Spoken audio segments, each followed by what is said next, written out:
Sudah bereskah sampahmu?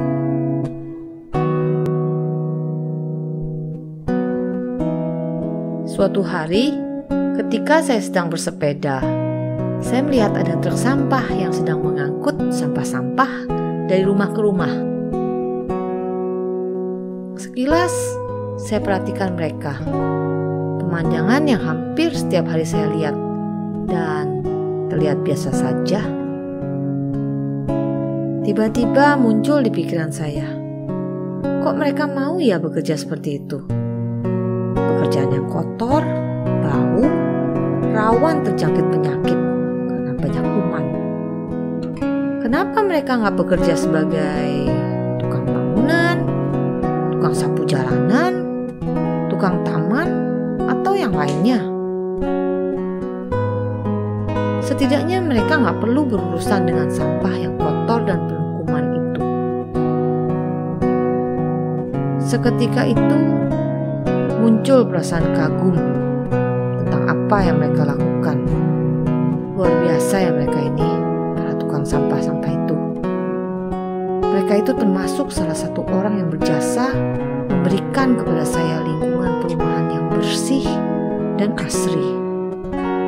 Entah mereka melakukannya dengan terpaksa atau karena memang sudah terbiasa bekerja seperti itu. Tentunya itu bukan cita-cita atau impian mereka pada waktu kecil.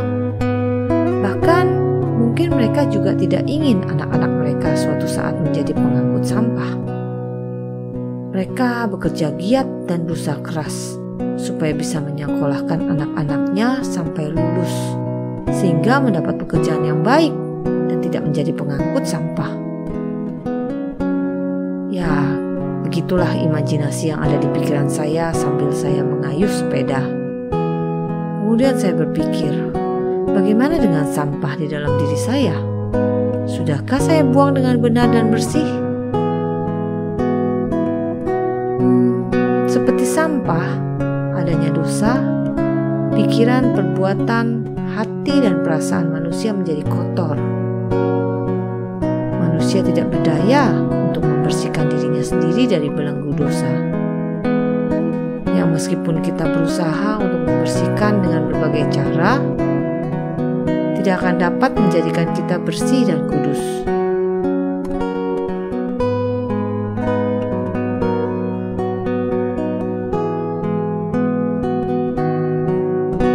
Namun, Kristus datang ke dunia ini untuk menyelamatkan kita dari belenggu dosa. Suatu pekerjaan besar yang tidak seharusnya dilakukan oleh Allah Bapa, tapi Dia rela membiarkan anaknya turun ke dalam dunia untuk melakukan misi keselamatan, sehingga manusia dapat hidup kudus dan kembali berelasi kepada Tuhan. Seperti yang tertulis di dalam Roma 3 ayat 23 dan 24. Karena semua orang telah berbuat dosa dan telah kehilangan kemuliaan Allah, dan oleh kasih karunia telah dibenarkan dengan cuma-cuma karena penebusan dalam Kristus Yesus. Yesus datang ke dunia yang kotor di dalam kesederhanaannya. Dia lahir sebagai seorang manusia dan mengambil rupa seorang hamba, bahkan mati di kayu salib dengan cara yang hina dan mengerikan, demi saya, demi kamu, demi kita semua. Sungguh luar biasa pengorbanannya. Sobat Alkitabku, marilah kita memeriksa diri kita. Adakah sampah dosa-dosa kita yang belum kita akui di hadapan Tuhan? Adakah dosa yang masih bersarang di dalam hati dan pikiran kita sampai saat ini? Apakah itu dosa kebencian? Apakah itu kebiasaan buruk yang tidak dapat kita lepaskan? Apakah itu penyangkalan atas kehadiran Tuhan, luka batin, ketamakan? Ataukah kita tetap biarkan saja sampah-sampah itu?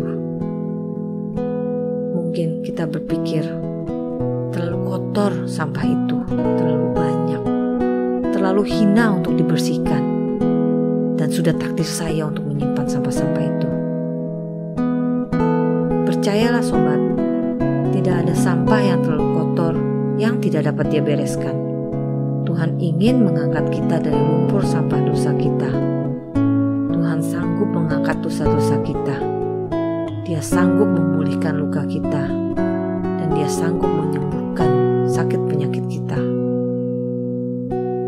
sehingga kita bisa dilepaskan dari segala intimidasi iblis, menjadi pemenang dan hidup di dalam anugerah-Nya.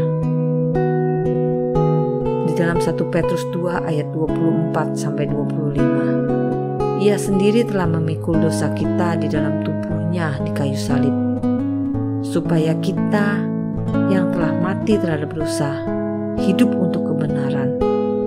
Oleh bilur-bilur-Nya kamu telah sembuh. Sebab dahulu kamu sesat seperti domba, tetapi sekarang kamu telah kembali kepada Gembala dan pemelihara jiwamu. Maukah kita membongkar sampah-sampah itu? Maukah kita mengulurkan sampah-sampah itu kepadanya, tidak menyembunyikannya lagi? Marilah kita mengakui segala belenggu, ketidakberdayaan kita dan bertobat. Biarlah Tuhan yang membuang dan menyucikan kita dari kuasa dosa.